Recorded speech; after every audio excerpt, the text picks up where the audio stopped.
A poor man won a house in a raffle, but discovered he wasn't alone. Raymond held the paper with trembling hands, rereading the winning number for the 10th time. After 23 years of buying the same ticket for the church raffle, he had finally won. The house was his. But when he arrived to see his new home in the Kentucky countryside, what he saw made him question if it was really a prize.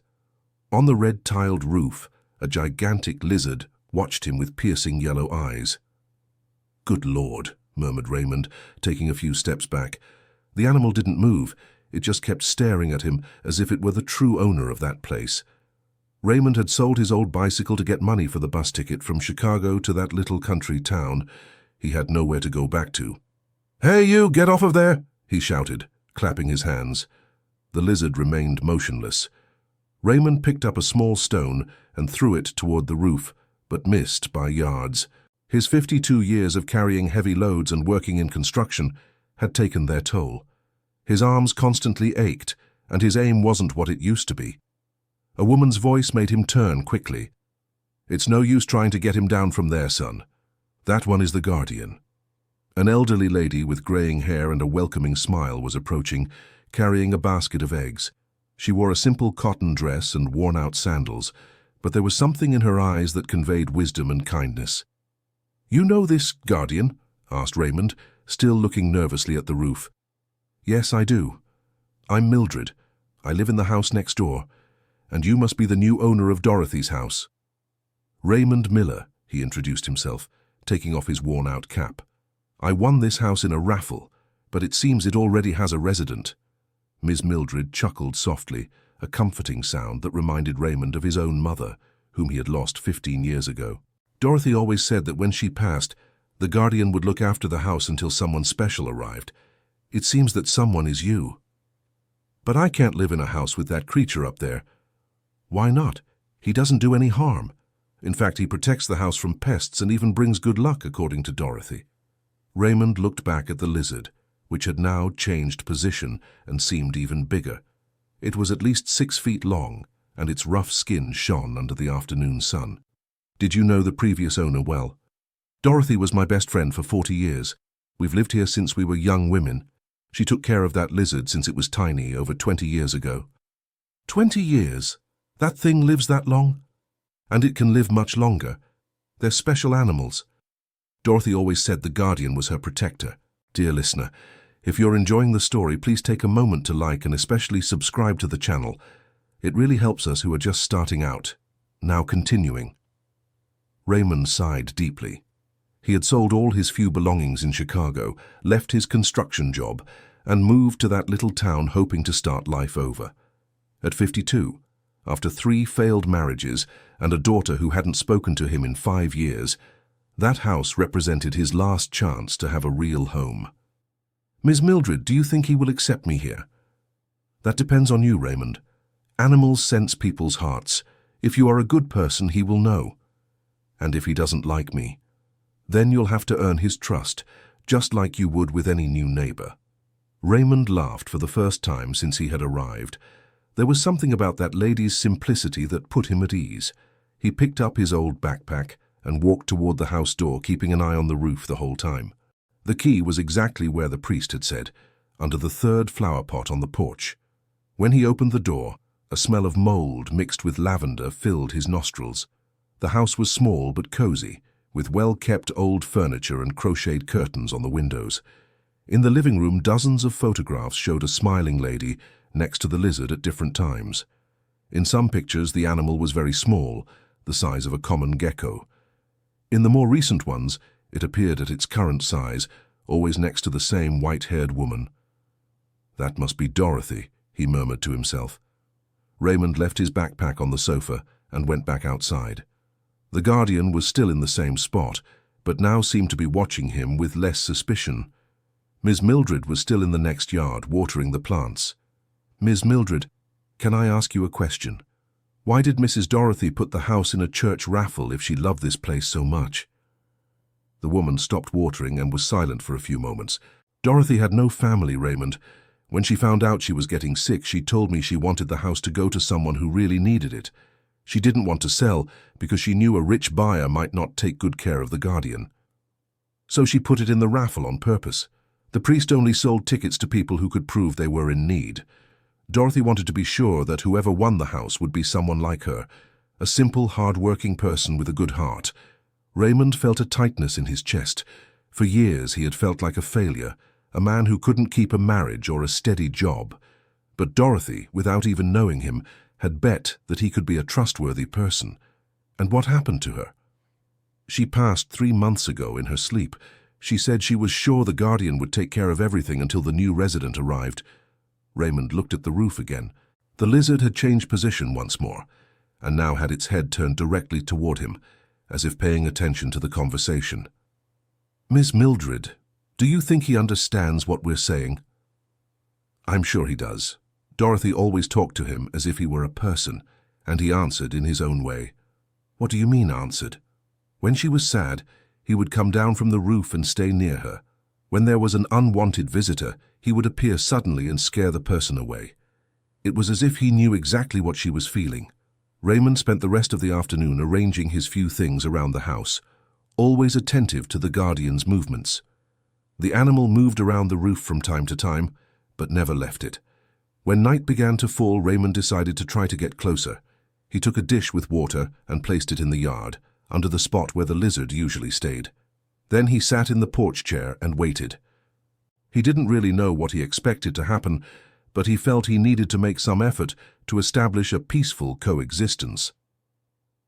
The guardian came down from the roof for the first time since Raymond had arrived.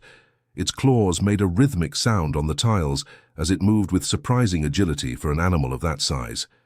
It stopped at the edge of the roof and looked at the water dish. "Come on, fella. It's just clean water," Raymond said softly.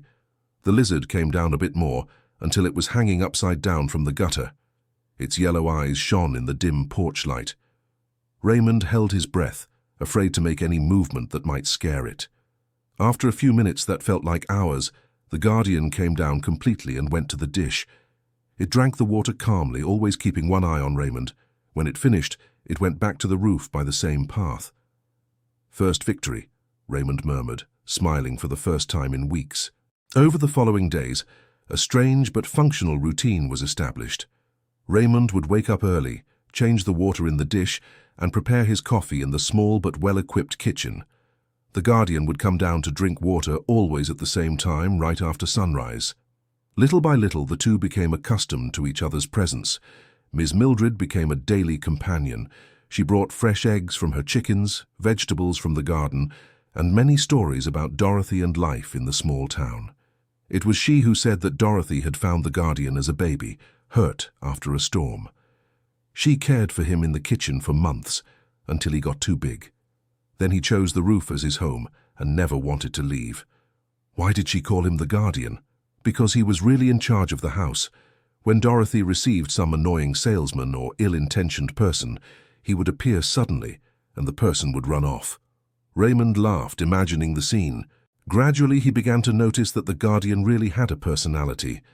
On very hot days, he stayed in the shaded part of the roof.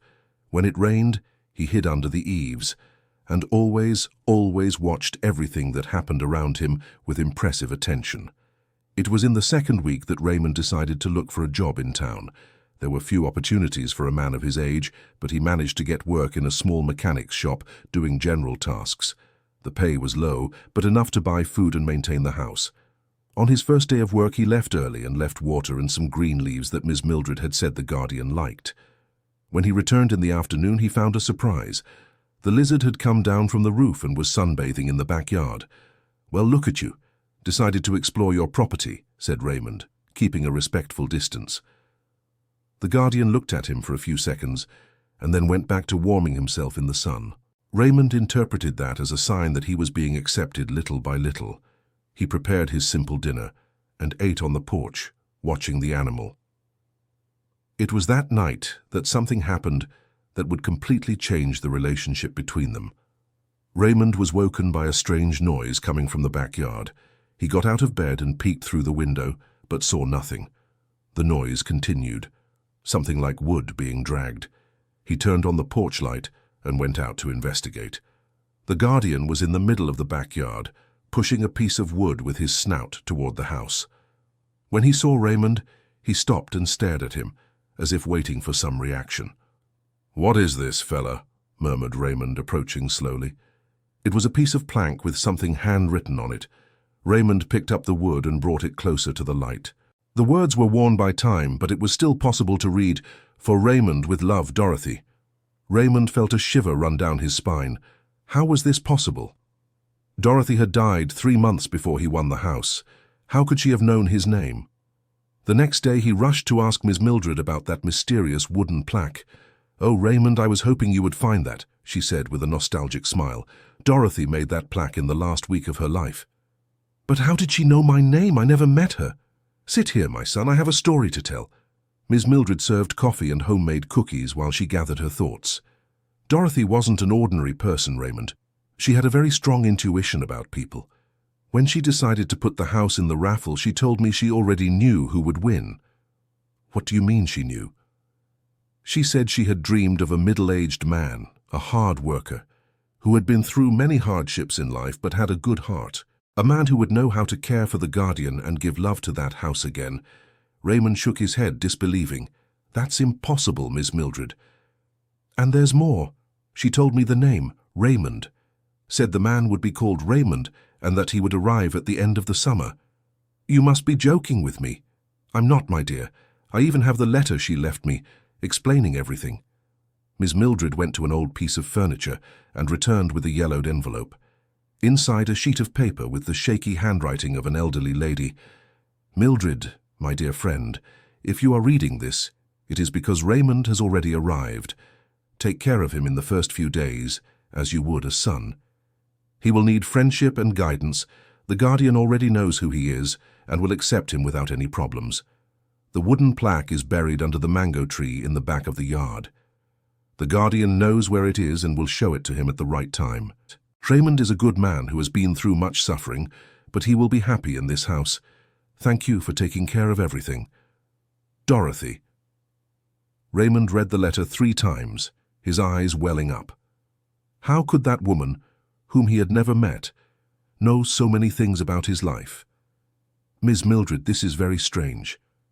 "Strange or not, it's happening exactly as she said. You arrived. The guardian accepted you. And now, you've found the plaque." Raymond returned home with his head full of questions. The guardian was on the roof in his usual spot, but when he saw him arrive, he came down and positioned himself next to the mango tree in the back of the yard. It was exactly the spot where he had found the wooden plaque the night before. "You knew, didn't you?" Raymond said to the lizard. "You knew about the plaque, and you led me to it." The guardian came closer to him than he ever had before. He stopped just 2 meters away, looking directly into his eyes. Raymond had the strange impression that the animal was trying to communicate with him. That night, Raymond could barely sleep. It all seemed impossible, but it was happening. For the first time in years, he felt he was exactly where he was supposed to be. The house, the guardian, Miss Mildred, even the simple job at the workshop, everything seemed to have been planned by a higher power. Dear listener, if you are enjoying the story, please take a moment to like the video and, most importantly, subscribe to the channel. It helps us a lot as we're just starting out. Now, continuing. The following months brought a peace that Raymond hadn't known for decades. His routine settled in naturally. Waking with the sun, changing the guardian's water, having coffee on the porch watching the small-town activity, working at the workshop, and returning home in the late afternoon. The guardian became a silent but constant companion. He came down from the roof more often and began to stroll around the yard during the cooler parts of the day. Raymond discovered that he liked papaya leaves and some fruits that Miss Mildred brought from the market. It was during one of these quiet afternoons that Raymond received an unexpected visitor. A young woman, about 30 years old, appeared at the gate of the house. She had dark hair tied in a ponytail and wore business clothes. She clearly wasn't from the town. "Excuse me, are you the current resident of this house?" "Yes, I am. How can I help you?" "My name is Jennifer. I'm a lawyer representing the family of Ms. Dorothy Wilson, who was the previous owner of this house." Raymond felt his heart race. Legal troubles were the last thing he needed in this moment of peace. Miss Dorothy's family? But Miss Mildred told me she had no family. That's exactly what I need to talk to you about. May I come in? Raymond led her to the living room, noticing that the guardian had appeared on the roof and was watching the activity with heightened attention. Jennifer sat in the old armchair and took some papers out of her briefcase. Mr. Raymond Miller. Mr. Raymond, the situation is this. We recently discovered that Miss Dorothy had a living nephew. He lived in Europe and lost contact with the family many years ago. So what? He found out about the inheritance situation through an international law firm. He is contesting the donation of the house to the church, claiming he should have inherited his aunt's assets. Raymond felt his world collapse. After finally finding a place where he felt at home, everything could be taken from him. But the house was won legally in a church raffle. Yes, but if the donation to the church is considered invalid because of the existence of a direct heir, the raffle also becomes legally void. What does that mean for me? It means you might have to leave the house. Raymond was silent for a few minutes, processing the information. Through the window, he could see the guardian who had come down from the roof and seemed agitated, pacing back and forth in the yard. How much time do I have? The lawsuit could take a few months, but there's something strange about all this, Mr. Raymond. What is it? Miss Dorothy's nephew wants to make a deal. He's willing to sell the house to you for a price well below market value. I don't have money to buy any house, ma'am. He's only asking for $15,000. It's a very low price for a property like this. Raymond laughed bitterly. $15,000 might be little to her, but it represented almost 2 years of his salary at the workshop. I don't have that money. He gave you a deadline of 6 months to get the money. He said if you can't manage it, he will take possession of the property. After Jennifer left, Raymond sat on the porch and watched the guardian. The animal seemed restless, constantly going up and down the roof. So now, partner, what do we do? He said to the lizard. Miss Mildred appeared soon after, as if she had a sixth sense for when Raymond needed company.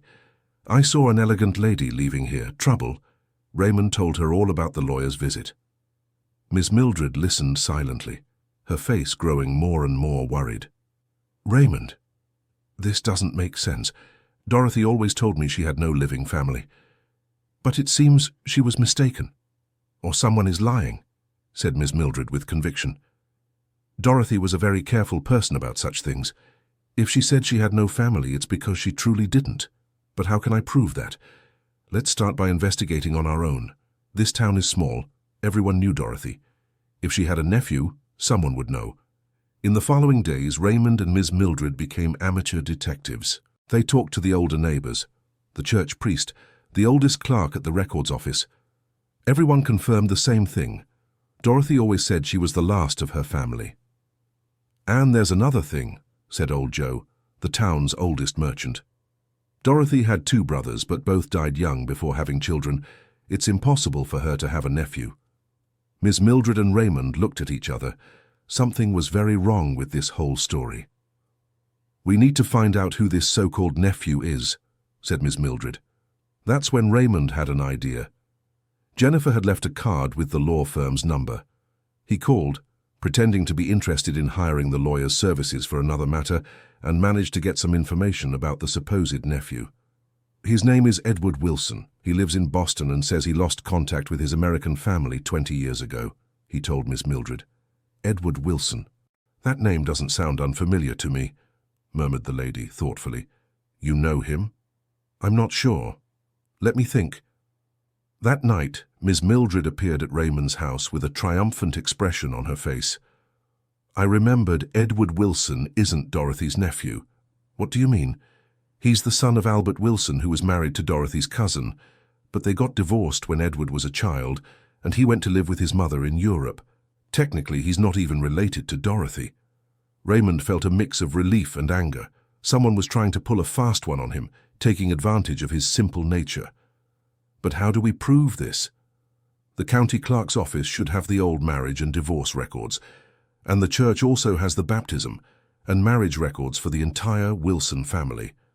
The next day, the 2 went after the proof they needed. The clerk, who knew the history of the town's old families well, confirmed that Edward was just the son of Dorothy's cousin's former brother-in-law, with no legal right to the inheritance. "This is a scam for sure," said the clerk. "They took advantage of the fact that Dorothy had no real family and invented this relation." Raymond called Jennifer with a racing heart. "Ms. Wilson, I've discovered some information about this Edward Wilson."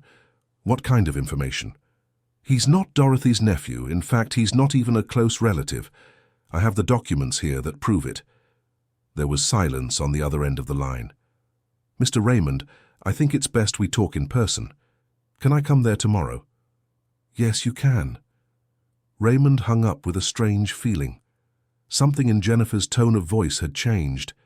It seemed like she got nervous with the information he had discovered. Dear listener, if you're enjoying the story, please take a moment to leave a like and especially subscribe to the channel. It really helps us who are just starting out. Now continuing. Jennifer arrived the next day, accompanied by an older, well-dressed man who introduced himself as Mr. Wallace, a partner at the firm. Raymond showed all the documents he had obtained from the county clerk and the church. "As you can see, this Edward has no right to Dorothy's inheritance," said Raymond confidently. Mr. Wallace examined the papers carefully, but his expression wasn't one of surprise. It was as if he already knew about that information. "Mr. Raymond, you've done an excellent job investigating," he said finally. "But unfortunately, the matter is more complicated than it seems." "What do you mean?" "Edward may not have a direct right to the inheritance, but he is claiming that he provided financial support for Dorothy during the last years of her life. He has bank transfer receipts and other documents that prove financial assistance." Raymond felt the ground disappear from under his feet again. "That's a lie. Dorothy lived on her pension and a small savings." "It may be a lie, but he has documents that look real. And he's asking for reimbursement of the money he sent using the house as collateral." Jennifer, who had been silent until then, finally spoke. "The only way to resolve this quickly is for you to get the $15,000 to buy the house. Otherwise, the lawsuit could drag on for years." After the lawyers left, Raymond sat on the porch, completely discouraged. Ms. Mildred tried to console him, but he could barely pay attention to what she was saying. The guardian had come down from the roof and was standing right in front of him, as if he felt his sadness. "I don't know what to do anymore, Ms. Mildred. Where am I going to get $15,000? "Calm down, my dear. We'll think of something. There's nothing to think about. I'll have to leave here and go back to Chicago, try to start over again." "And leave the guardian?" Raymond looked at the lizard, who seemed to be paying attention to the conversation. The idea of abandoning that silent companion who had become part of his daily life was too painful. "I have no choice." That night, Raymond could barely sleep. He got up several times and went to the window to watch the guardian, who was restless, walking around the yard even in the dark. It was as if the animal also felt that something bad was about to happen. The next morning, Raymond woke up to a strange noise coming from the yard. He went out to investigate and found a scene that left him speechless. The guardian had dug a hole under the mango tree and was pushing something with his snout toward Raymond. It was a rusty metal tin, the kind people used to store cookies in the old days. Raymond picked it up carefully and took it inside. His hands trembled as he tried to open the lid, which was stuck with rust. Inside the tin were several yellowed envelopes and a small notebook with a worn leather cover.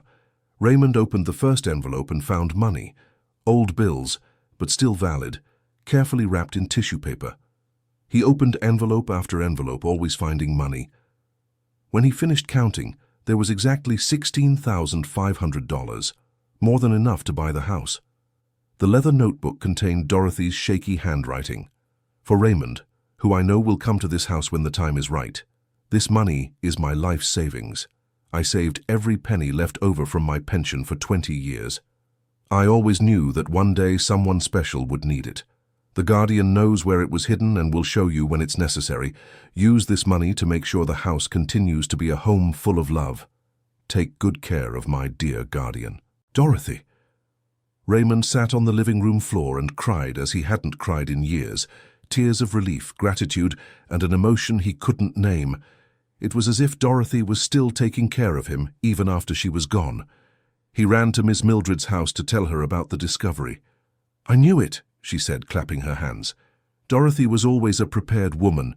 She knew you were going to need this help. But how could she have known all this? How did she know someone would try to take the house from me? Dorothy was a very wise person, Raymond. She had lived for more than 70 years and had seen everything in this life. She knew that ill-intentioned people always show up, trying to take advantage of others. Raymond immediately called Jennifer and scheduled a meeting for the next day. When she arrived with Mr. Wallace, he was waiting with the money counted and set aside. $15,000 as agreed, said Raymond, putting the money on the table. The surprise on the two lawyers' faces was evident. They clearly didn't expect him to get that amount. "Mr. Raymond, where did you get this money?" asked Mr. Wallace suspiciously. "That's my business. The important thing is that I have the amount you asked for." "Well, we have to check if the money doesn't have a questionable origin." "What are you accusing me of?" Raymond stood up from his chair, indignant. "This money was left for me by Miss Dorothy herself." Jennifer and Mr. Wallace exchanged a strange look. "Miss Dorothy left money for you?" asked Jennifer. "That wasn't in any will." "It wasn't in a will because she hid the money for me to find at the right time." Mr. Wallace laughed disdainfully. "Mr. Raymond, that's a very fanciful story. No one hides money for strangers." "But it's the truth. I even have the note she left explaining everything." Raymond showed the leather notebook with Dorothy's words. The two lawyers read it carefully, but their expressions remained skeptical. "Mr. Raymond, unfortunately, we will need to investigate the origin of this money before proceeding with the sale," said Mr. Wallace. "Investigate what? The money is rightfully mine." "If you can prove that Miss Dorothy really left that money for you, then we can finalize the negotiation." After the lawyers left, Raymond was desperate. How to prove that Dorothy had left the money for him? There were no witnesses, only the written words in the notebook. That's when Miss Mildred had an idea. "Raymond, remember I told you Dorothy left me a letter?" "I remember." In the letter, she didn't just mention the wooden sign. She talked about a treasure she had saved for you. "What treasure?" At the time, I didn't understand what she meant. I thought it was just a figure of speech, but now it all makes sense. Miss Mildred ran to her house and came back with Dorothy's letter. She read it again, slowly. "Raymond will need more than a house to start his life over. The treasure I've saved all these years is for him. The guardian knows where it is and will show him when the time is right." "Here is the proof," said Raymond, excited. "She really left the money for me." The next day, Raymond looked for Jennifer again, this time bringing Miss Mildred as a witness and Dorothy's original letter. "Here is the proof that she really left this money for me," said Raymond, showing the letter. Jennifer read the document carefully. Her expression had completely changed. It was no longer disdainful, but concerned. "Mr. Raymond, I need to be honest with you," she finally said. "Honest about what?" "Edward Wilson doesn't exist." Raymond and Miss Mildred fell silent, trying to process the information. "What do you mean he doesn't exist?" "Mr. Wallace and I are running a scam on you. We found out through the church priest that you had won the house in the raffle and decided to try to take advantage of the situation." Miss Mildred stood up from her chair, outraged. "You have no shame, taking advantage of Raymond's simple nature to steal his house." "I know we were wrong," said Jennifer, visibly ashamed. "When I saw that you actually got the money and that you had such a special connection to this house, I realized I couldn't continue with this lie." "And Mr. Wallace?" "He doesn't know I'm here. I thought the scam wouldn't work and that you would end up giving up on the house. I never imagined you'd get $15,000. Raymond was silent for a few minutes, processing everything. "Jennifer, what did you really want?" "The truth is, Mr. Wallace found out this house is worth much more than it seems. There's a company interested in buying several properties in this area to build a resort. They would offer at least $100,000 for this house." $100,000 or more. The location is prime and the lot is large. Mr. Wallace wanted to pull the scam, get the house back, and then sell it to the company. Ms. Mildred and Raymond looked at each other, shocked by the revelation. "And now?" asked Raymond.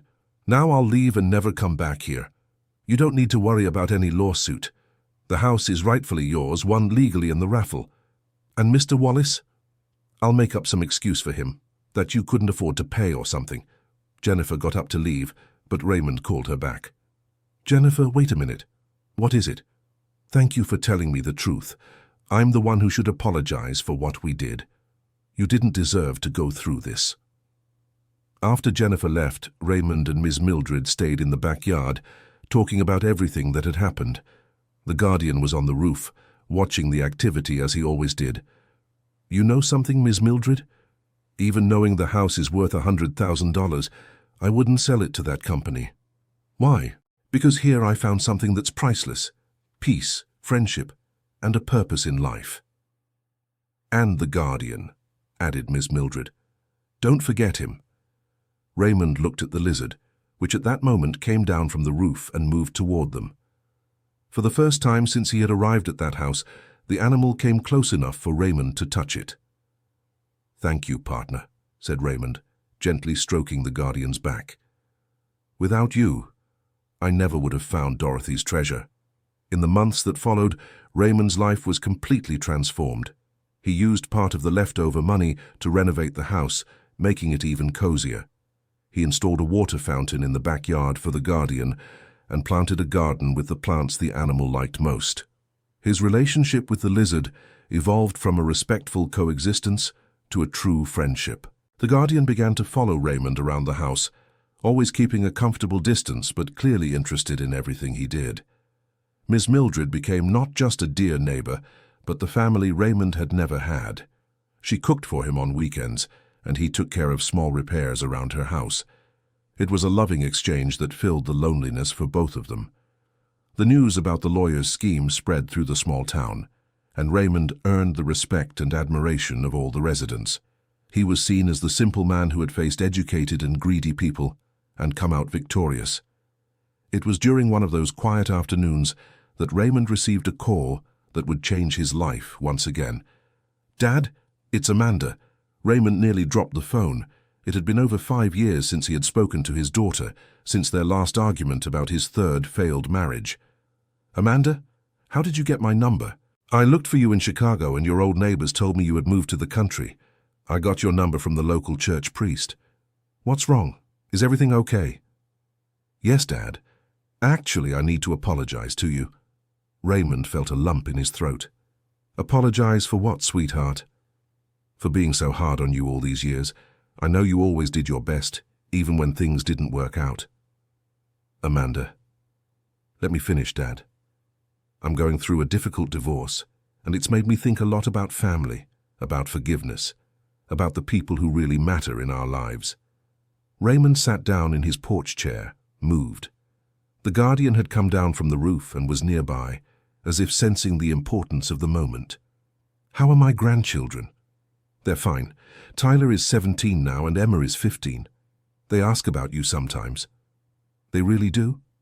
"Yes, they do, and I always tell them their grandfather is a hard-working, honest man who only wants the best for his family."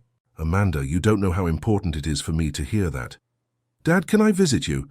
I want to see your new house and we can talk properly. We have a lot of lost time to make up for." "Of course you can, whenever you want." "How about next weekend? Can I bring the kids?" "Please do, I'll get everything ready for you." After hanging up, Raymond sat in silence for a few minutes, processing what had happened. His daughter had called, apologized, and wanted to visit. After 5 years of silence, they would finally have a new chance. "Guardian, it looks like we're going to have visitors," he said to the lizard. "My daughter and my grandchildren are coming to see our house." The animal looked at him with those penetrating yellow eyes, as if it perfectly understood what was happening. Raymond spent the next week preparing the house for his family. He cleaned everything, bought food, tidied the guest rooms, and even planted some flowers in the garden. Ms. Mildred helped enthusiastically, happy to see her friend's joy. "Will the guardian scare the children?" Raymond asked, worried. "Not at all. He's very smart, knows when people are family. He'll stay quiet on the roof until everyone gets used to him." On Friday, Raymond could barely work from all the anxiety. It had been 5 years since he'd seen his grandchildren, who were just children back then. Now Tyler was 17 and Emma was 15. They would be practically different people. On Saturday morning, a car stopped in front of the house. Raymond ran out to greet the family, his heart racing with emotion. Amanda had matured a lot in recent years. She was thinner, with a few grey hairs, but her eyes still had the kind sparkle that Raymond remembered from her childhood. Tyler was tall and strong, looking very much like Raymond at the same age. Emma had become a beautiful teenager, with her mother's delicate features and the mischievous smile that Raymond recognized immediately. "Dad!" Amanda ran to hug him, and they both cried with emotion. "I've missed you so much, my dear. I'm sorry, Dad. Sorry for all these lost years." Tyler and Emma were a little shy at first, but soon came closer to hug their grandfather. "Grandpa, you look different," said Emma. "Happier." "That's true, Emma. I'm very happy here in this house." "Dad, what a beautiful place," said Amanda, looking around. "It's so cozy." "Come on, I'll show you the whole house, but first I need to introduce you to someone very special." Raymond led them to the backyard and pointed to the roof, where the guardian was in his usual spot. "Everyone, this is the guardian, my housemate." "My goodness," shouted Emma. "It's a giant lizard." Tyler was speechless. "Grandpa, he's huge. Is he dangerous?" "Not dangerous at all. He's gentle and very smart. You'll see how special he is." As Ms. Mildred had predicted, the guardian remained on the roof throughout the entire first day of the visit, just watching the new temporary residents. Raymond told them the whole story of the house, of Dorothy, the hidden treasure, and the lawyer's scheme. "Dad, you've become an adventurer," said Amanda, laughing. "What an incredible story." "And this lizard really helped you find the money?" asked Tyler, fascinated. "Yes, he did. Without him, I would have lost the house." During dinner, they met Ms. Mildred, who arrived with a chicken pie and many stories to tell about the town and about Dorothy. "Your father is a blessing to this community," she said to Amanda. "Everyone likes him very much." "I'm happy to hear that," replied Amanda. "He deserves to be happy." On the second day of the visit, something happened that surprised everyone. Tyler was in the backyard on his phone when the guardian came down from the roof and approached him. The boy was frozen in shock. "Grandpa!" The lizard came down. Raymond ran to the backyard and saw a touching scene. The guardian was a few feet from Tyler, just watching him curiously. "Stay calm, Tyler. He just wants to get to know you better." Can I touch him?" "If he lets you, yes, you can." Tyler slowly reached his hand toward the guardian. The animal sniffed his fingers and then allowed the boy to gently touch his back. "It's amazing. He's so smart," said Tyler, amazed. "Now you two are friends," said Raymond proudly. Emma also wanted to get to know the guardian better, and soon both grandchildren were fascinated by the animal. They took dozens of photos and videos to show their friends. "Grandpa, you are the luckiest guy in the world," said Emma. "You have a pet dragon." "He's not a dragon, Emma. He's a monitor lizard. And he's not a pet. He's my partner." During the 3 days of the visit, Raymond rediscovered the joy of being a grandfather and a father.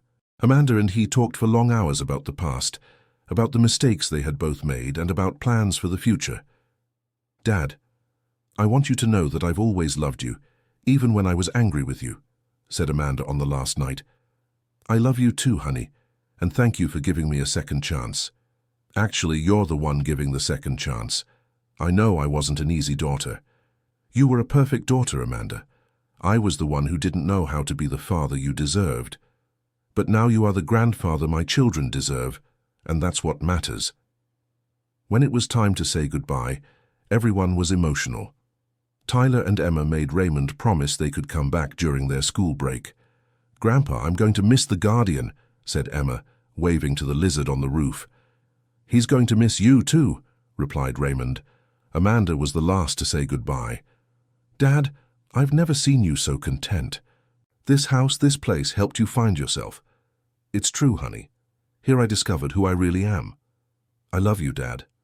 "I love you too, honey."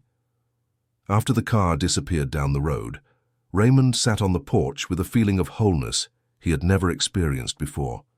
The guardian came down from the roof and positioned himself beside his chair, as if knowing he needed company at that moment. "So, partner, did you like our family?" The lizard looked at him with those expressive eyes, and Raymond was sure the answer was yes. In the following months, Raymond's life took on a completely new dimension. Amanda called every week, talking about her work, about the divorce that was going well, and about the plans she had for the future. Tyler and Emma sent frequent messages, always asking about the Guardian and when they could come back. Raymond became a respected figure in the community. His work in the workshop was recognized for its quality and honesty, and many residents sought his help for small repairs and construction projects. He used part of Dorothy's money to buy better tools and even started doing some extra work on weekends. The relationship with the Guardian continued to evolve. The animal now came down from the roof regularly and spent part of the day in the yard, always nearby when Raymond was doing something. It was like having a silent but constant friend who understood his moods and needs. Miss Mildred became practically a mother to Raymond. She took care of his meals, gave advice about everything, and became the bridge between him and the rest of the community. Through her, Raymond met other people in the town and began to participate in local parties and events. It was during the church's Harvest Festival that something happened which would once again change Raymond's life. He was helping to set up the booths when an elegant woman about 50 years old approached him. "Excuse me, are you the Raymond who lives in Dorothy's old house?" "Yes, I am. How can I help you?" "My name is Barbara. I'm a journalist, and I'm writing a piece about interesting stories from America's heartland. I heard about your story through the church priest." "What story?" "The story of the man who won a house in a raffle and discovered a treasure left especially for him. It's a beautiful story of faith and destiny." Raymond was embarrassed by the attention. "I don't know if it's that interesting." "It is very interesting. May I visit you tomorrow to talk more? I'd like to see the famous house and the lizard that helped you find the treasure." The next day, Barbara arrived with a photographer. Raymond told the whole story from the beginning: the raffle, arriving at the house, meeting the Guardian, the lawyer's scam, and the discovery of the treasure. "It's an incredible story," said Barbara, taking notes, "and this lizard really is special." The Guardian, as if sensing he was the center of attention, came down from the roof and made a point of posing for the photos. The photographer was charmed by the animal's docility and intelligence. "In 30 years in this profession, I've never seen such a tame and expressive lizard," he said. The story was published a few weeks later in a major national magazine. The title was "The Man, the House, and the Lizard: A Story of Faith in Kentucky." The response was immediate. Raymond began receiving calls from people all across America, interested in hearing his story. Television programs wanted to interview him, and dozens of tourists started showing up in the small town to see the lizard's house. "Dad, you've become a celebrity," said Amanda during one of their weekly calls. "I saw the story online and I'm so proud. I didn't want all this attention, daughter, but it's good for people to hear beautiful stories like yours. In such difficult times, your story brings hope." The fame brought unexpected opportunities. A publisher got in touch offering to publish a book telling his story. A local television channel proposed a monthly program where he would tell stories of simple people who overcame hardships.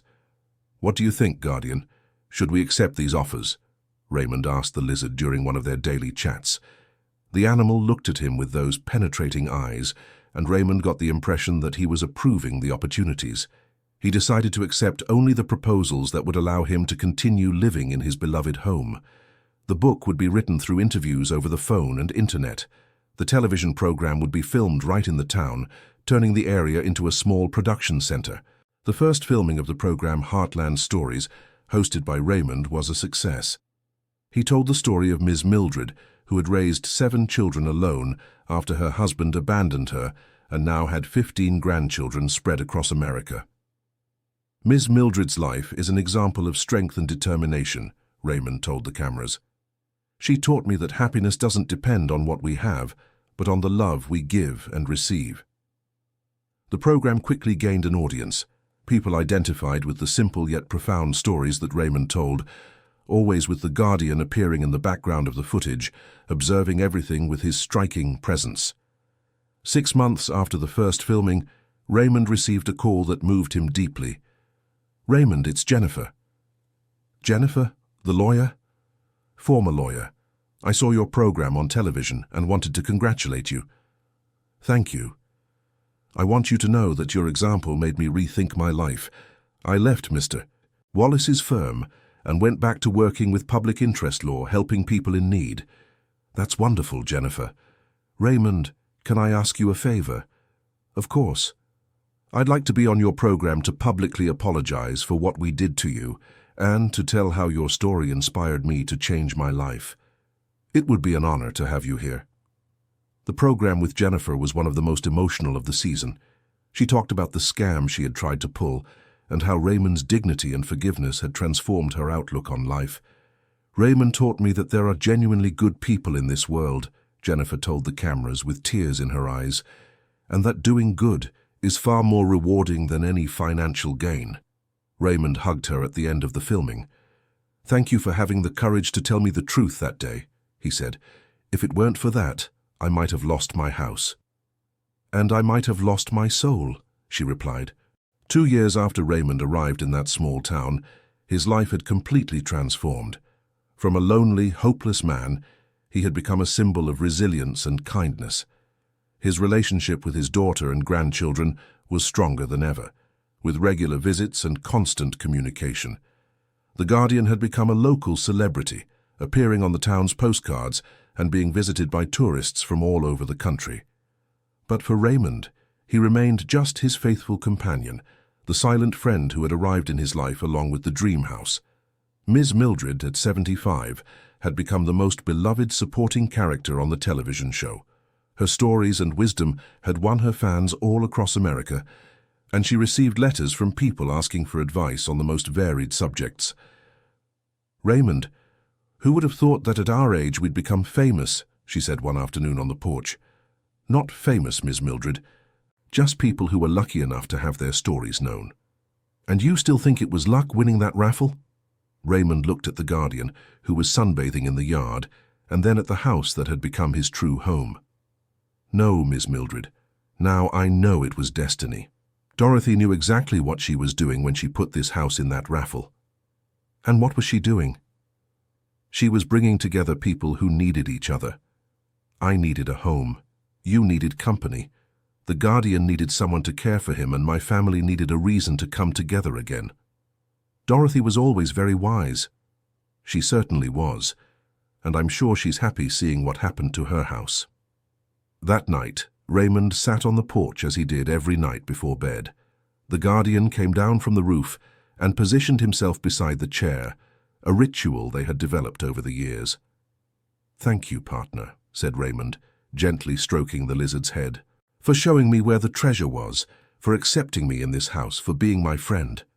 The Guardian looked at him with those yellow eyes that seemed to hold all the wisdom in the world, and Raymond was certain the animal understood every word. And thank you too, Dorothy, he murmured, looking up at the stars, for believing in me before you even knew me, for preparing this home with so much love and care. A gentle breeze rustled the leaves of the mango tree where the treasure had been found, and Raymond felt a deep peace take hold of his heart. At 54, he had finally found his place in the world.